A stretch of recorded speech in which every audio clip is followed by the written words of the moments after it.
Hey, what is up, mortals? It is Robo Celestial here with a new video for you. Welcome to the part 7 of What If Deku Got One for All Early Season 1. I just wanted to greet you guys by just saying, sit back and relax, you're in for a treat. So, we begin. While Bakugo and Deku are on the ground, Eraserhead was calling for medical assistance. For the two boys and Endeavor, who appears to not be moving over where All for One is.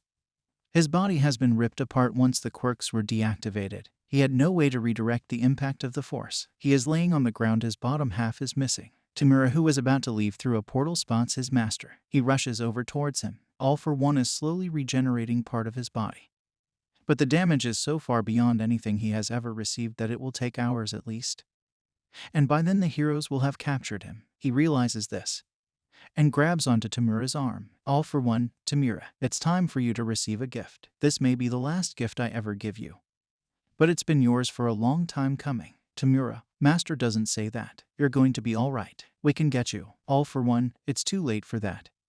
I'll be fine. All for One transfers a quirk to Tamura. All for One, master that, and you will make me proud. All for One teleports Tamura away from the area before passing out. Some lesser-known heroes arrive. Ada's brother is one of the ones that makes it to the scene first. He takes Bakugo into custody, while Eraserhead and a few others deal with All for One. Deku is rushed into surgery. Several medical heroes are flown from all over Japan to come and work on him. He is in surgery for several days. They even have the best genius try to help reattach some ligaments. They were able to restore parts of his arm, but his arms and legs will never be the same as they once were. It's highly likely that at most he will recover use on his right arm. A month goes by. Izuku is finishing some physical therapy on his right arm. When he woke up, he was surrounded by his classmates. Ochako and Ida had arrived as soon as they could, and they haven't left the hospital since. They'd been there for 5 days while Izuku was getting worked on, and while he was in a coma-like state. The rest of his classmates visit for an hour or two each day.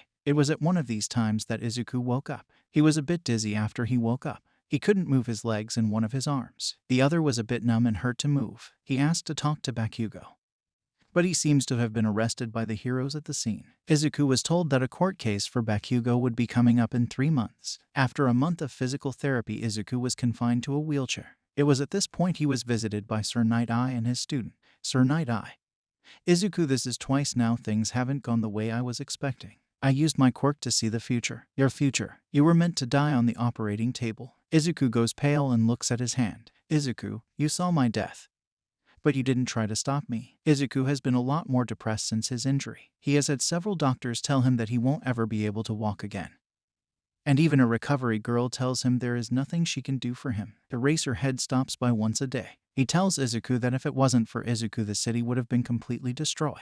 Izuku asks Eraserhead every time he visits, Izuku, did the principal say I'm not fit to be a hero? Eraserhead shakes his head and says no.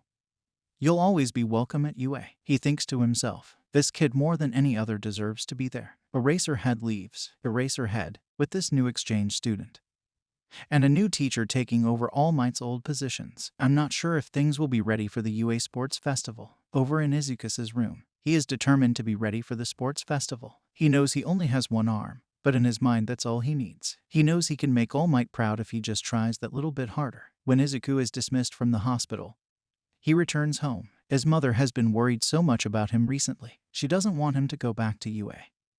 But even though he is stuck in a wheelchair, he is still determined to be a hero. Deku adjusts his wheelchair to face the window and gazes upon the horizon, as if to look towards a brighter future. The sports festival will be held in 3 weeks. UA is trying to use it to capitalize on the importance of heroes. Everyone is training hard for it. But in combat training, the new student Myro appears to be a bit more talented than the rest. Izuku is still able to move around fairly well, as the support course class has to outfit him with a specialized suit. He can use it to walk, but not to run. His left arm just stays strapped most of the time. Thank you all for sticking around, and I hope that you enjoyed. Before you leave, we would just like to let you know that We The Celestials has many other channels for your entertainment and viewing purposes. All the information you'll need is right below here in the description, so feel free to check out all the other incredible projects our team creates. Secondly, on behalf of We The Celestials, I'd like to thank everyone involved in the production of today's awesome content. Their details will be in the description below. That's all for today's video. So goodbye and have a divine day.